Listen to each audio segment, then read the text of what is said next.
The Wall Street Journal reported today that they're contemplating measures like suicide dolphins, dolphins equipped with mines. Bro, this is...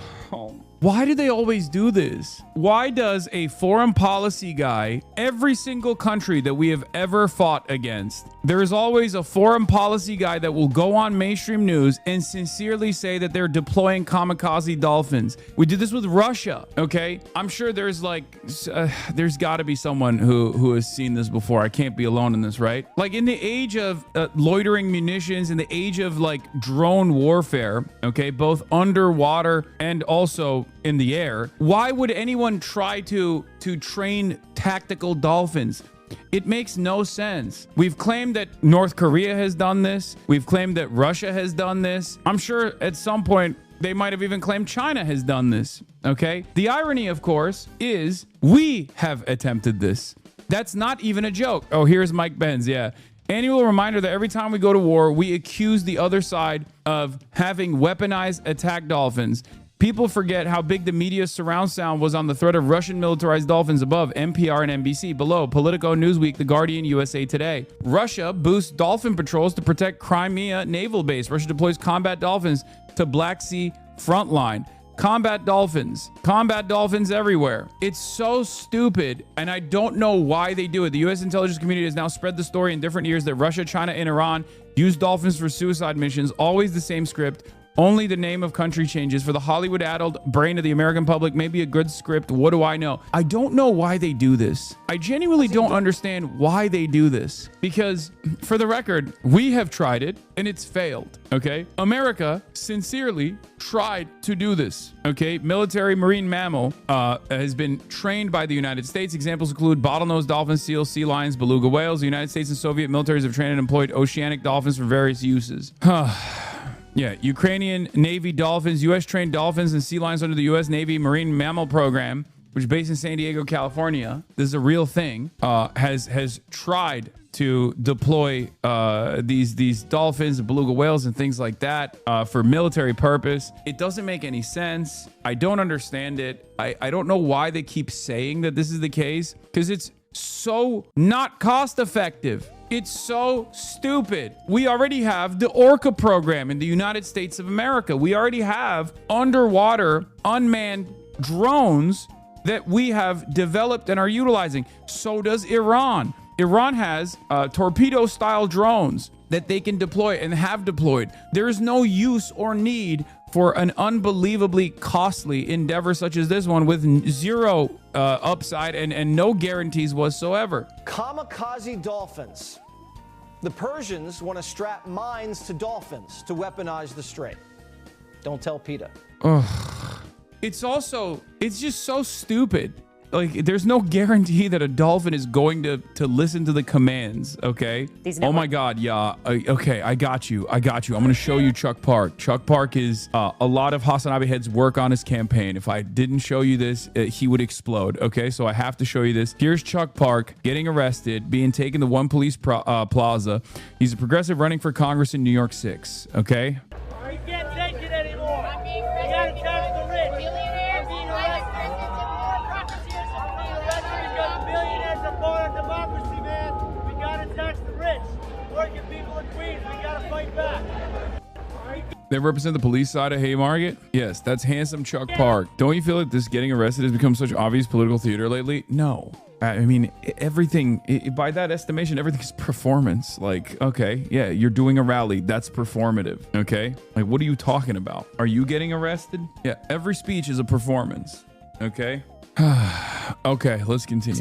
Kaylee, let's broaden it a little bit, though, because this message is getting through in elections because we now have a list of socialists that I have said that the Democrat Party is now officially the party of Bernie Sanders. These are candidates running on the platform that 10 years ago Bernie Sanders was saying it and people were laughing it off. Now candidates are getting elected. It's not just socialist-style Democrats with growing presence. Zohar Mamdani, Katie Wilson, Annalie Mejia, Graham Plattner, Hassan Piker, Alexandria Ocasio-Cortez. Why am I on this list? I mean, this is an awesome list to be on, but it's so funny that they just like slam me onto it. Buddy, I'm a Twitch streamer. You're so stupid. You're so dumb. Here in New York City with Zohar Mamdani, Katie. Yeah, they're like, They're like, hey, listen, man, we're gonna Drake, bro, thinks he's on the team image. Bro, I don't think I'm on the team. I'm not doing that. They're making it seem like I'm running for not only just any office, but the presidency. Okay.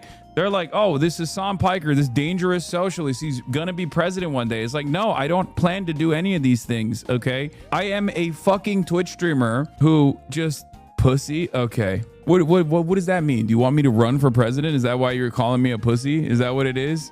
First time chatter? You're like, oh, dude, you're a pussy. You should. Now, what's funny about all this is that, first of all, and pussy too. That's the only thing I'm running for. Okay, I'm running in that direction. I'm running in the direction of, and pussy too.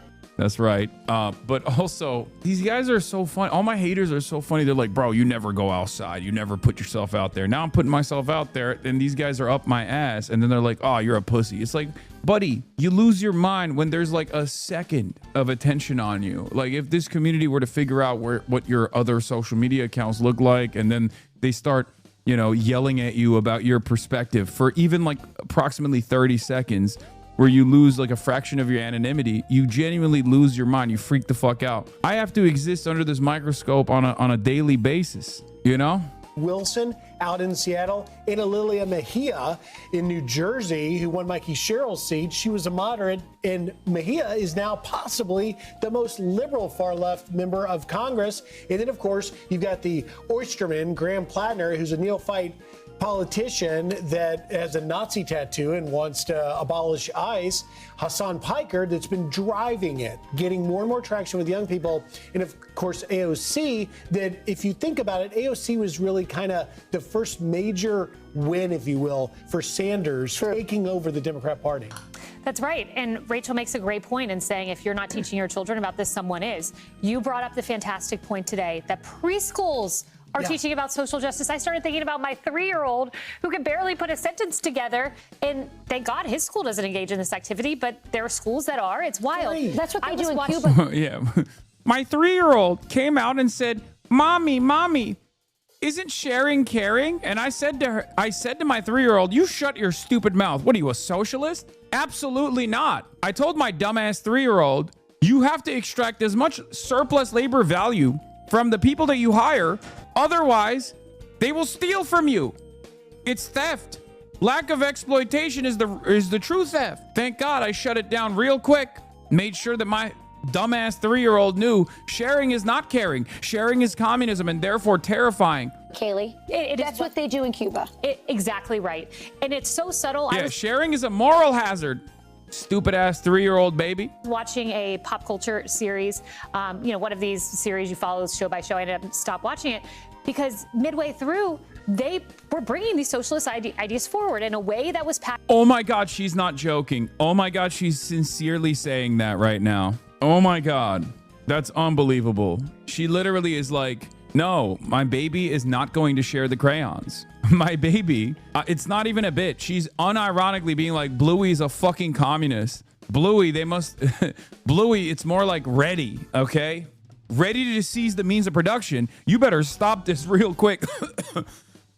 Capitalism is anti-human. As far as ideologies goes, it's sociopathic, okay? All of the foundations, all of the social conditioning that you learn normally about, being a kind person, being a good person is antithetical to the capitalist indoctrination. And that's why you're seeing as contradictions worsen, as people recognize the design of capitalist society broadly, you're going to see a lot of propagandists who are servants of capital make increasingly insane statements. It's so bright and shiny. The girl didn't have health care, and it was a sad story. And she gravitates towards taking on the higher ups and the elites, which makes sense on a surface level until you dig down and realize Ken Griffin is creating 15,000 jobs. Yeah, that's what I told my 3-year-old. Ken Griffin is creating 15,000 jobs, stupid baby, stupid 3-year-old. No pied-à-terre tax for Ken Griffin, please. That's the kind of high-level, intelligent conversations I'm having with my communist baby. I hate my communist seed. Permanently 7,000 jobs with the project, and you run the billionaires out, you run the jobs out, the wealth, the taxation, the charitable income, etc. What's the response, though, for the right? Like, how should the right respond to this trend? And I mean, it's It's always been there, but now we're seeing them take power. I mean, there's nothing you can do about it because this trend is not a trend, okay? It is a never-ending struggle, okay? All history revolves around exactly this struggle. That's number one.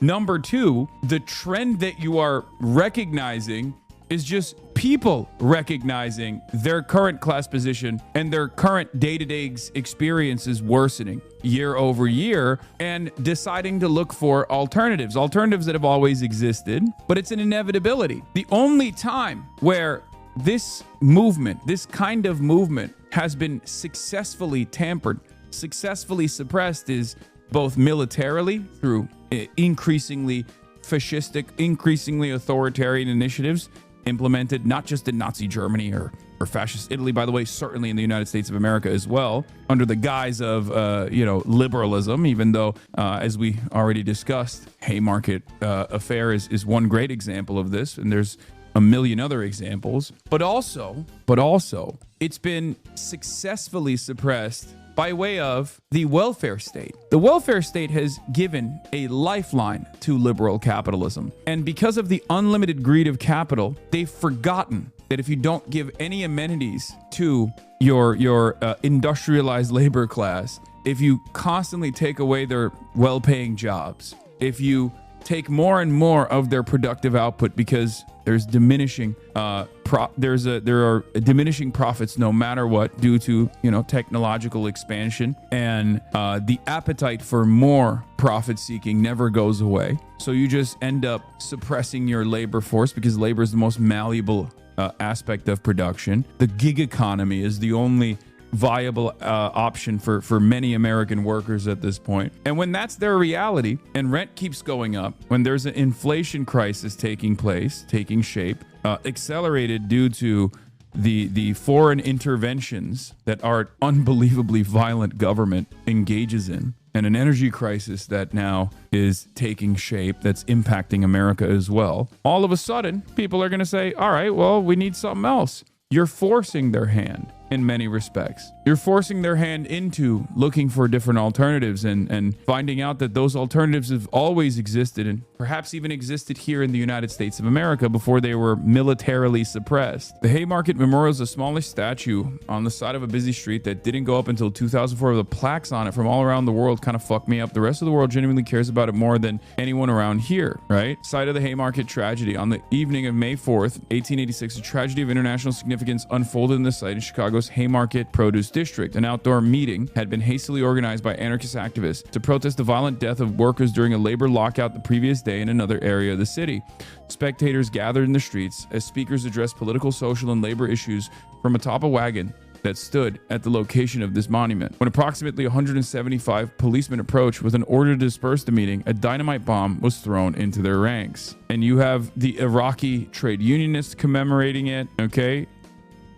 You have the Swedish Trade Unionist Confederation commemorating it. It's interesting. It's interesting that this day is unbelievably significant for the international labor movement, and yet Americans don't have a national public holiday around it, even though many countries around the world, even in places like Europe, Turkey, where I grew up, May Day is very significant. May Day is when trade unionists, socialists, communists alike get together and participate in a day of action, a day of protest. And I grew up watching cops tear gas and use water cannons on protesters from the labor movement. And it's the same sight almost everywhere around the world. Now, of course, that's a testament to the way that capitalist countries treat their working class when they demand more, right? When they demand what's just, when they want to take home more of their productive output, right? And it's interesting because when you look at May Day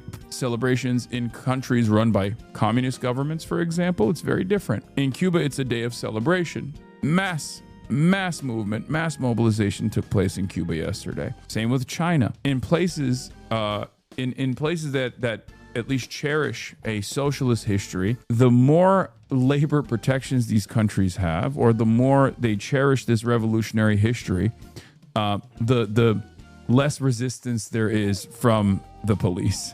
And in the United States of America, there's not really a lot of police resistance not a lot of police presence at all, because it's altogether forgotten. But I think it's changing. It was very interesting to observe this significant day for the international working class have more mobilization than I have ever seen in the United States of America in my lifetime. And it's only going to keep growing from here on out. That's the way I see it. But let's take a look at how Fox News covered it. Are sweeping the country with left-wing groups organizing on a pro-socialist platform, calling to tax the rich. Watch.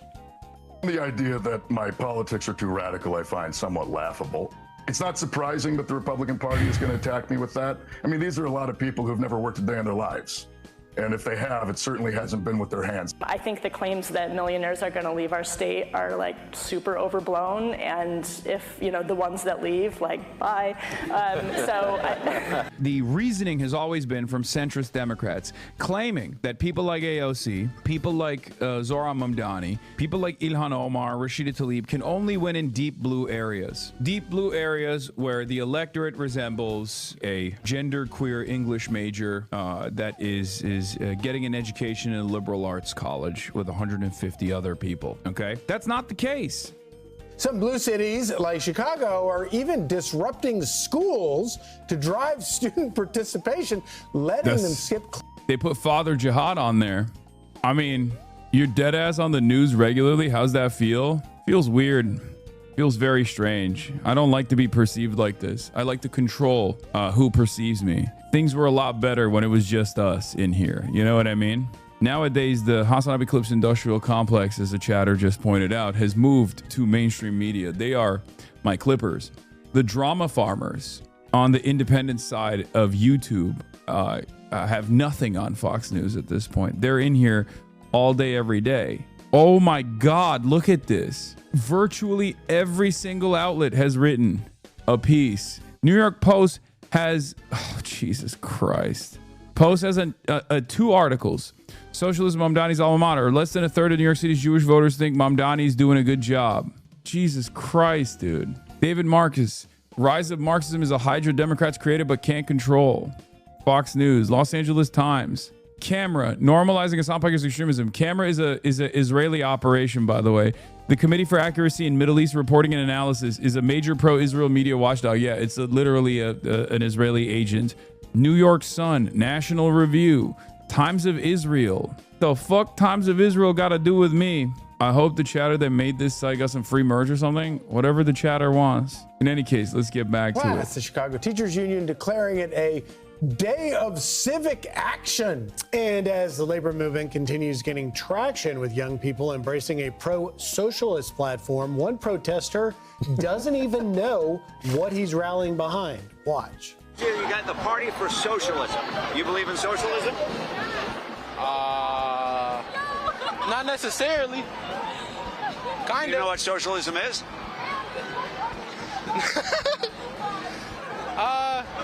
Not really. Not too much, but.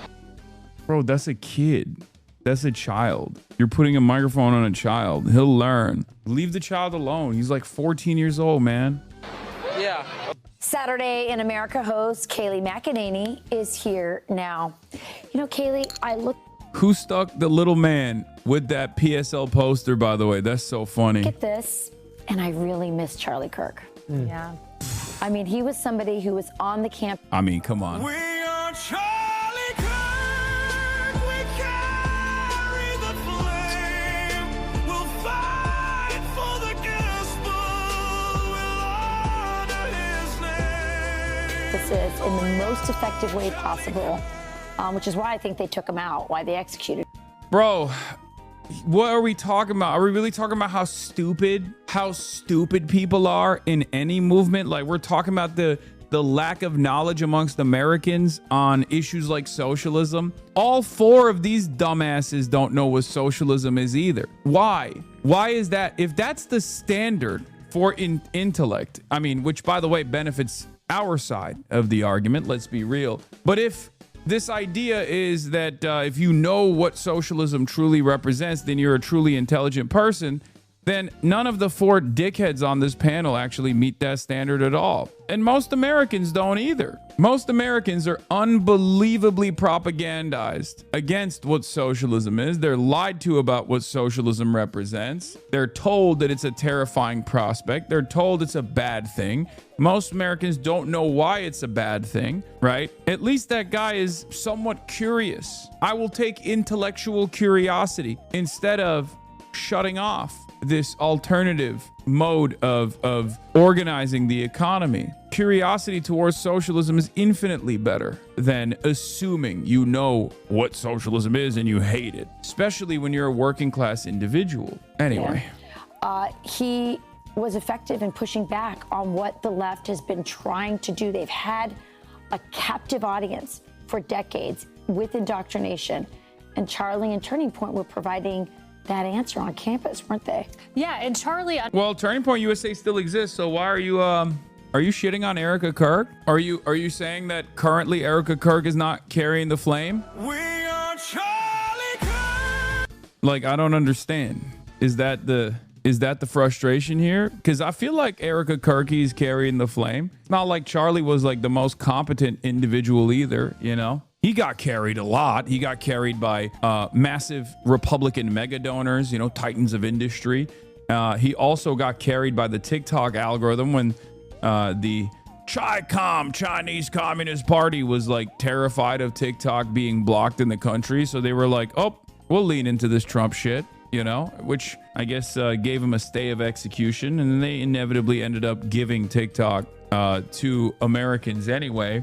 Which, let's be real, if I'm Chinese, I'm thinking, yeah, it was an unbelievable W that we got Donald Trump elected, okay? Straight up, who could have foreseen this? I don't think anyone could have foreseen this except for that one guy, the one Chinese father who famously said Trump is a great nation builder, but for China. It's true.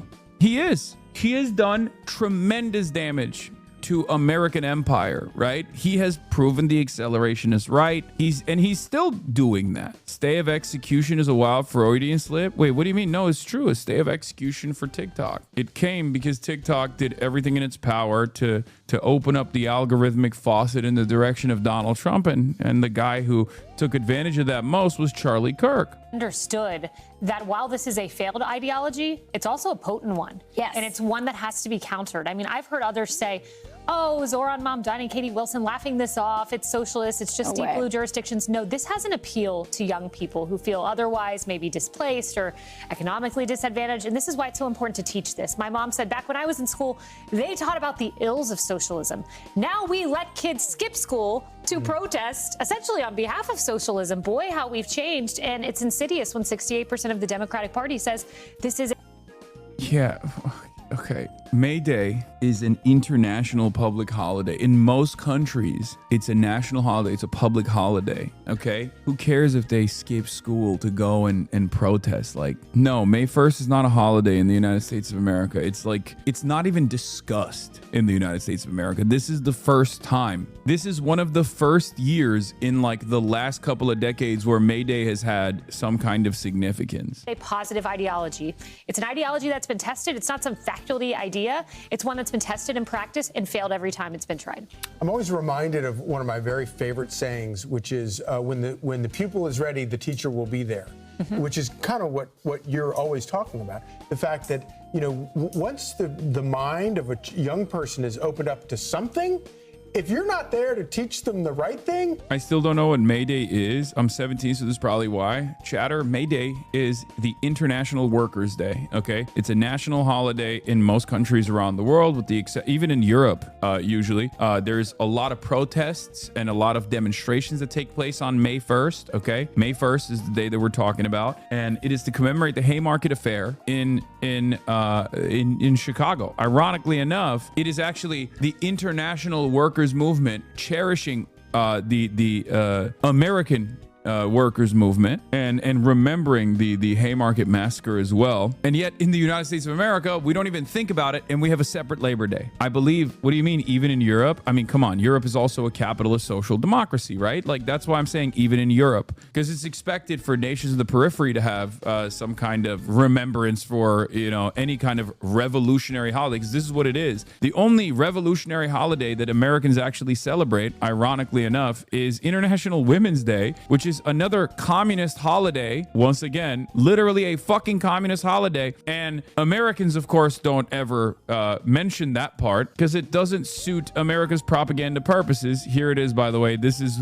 the only place where Labor Day falls on May 1st. And in many of these places, it's actually a public holiday, with the exception of the gray areas where it has no public holiday on May 1st or Labor Day. America has a separate Labor Day. The Greens have a separate Labor Day, or don't have a public holiday on May 1st. So America's, normally when you look at a map like this, when you look at like one of these maps that show you the world versus the rest of the world versus the Western world, right? Like usually Europe follows America's lead. This is not one of those. This is not one of those instances. Like even Europe, even Western Europe is like, no, we celebrate it. It's important for us. It's so funny though, but it's funny because like America is such a domineering force of culture and also is so isolated from the rest of the world in many respects that most people don't even understand that. Most people don't even realize that this is a huge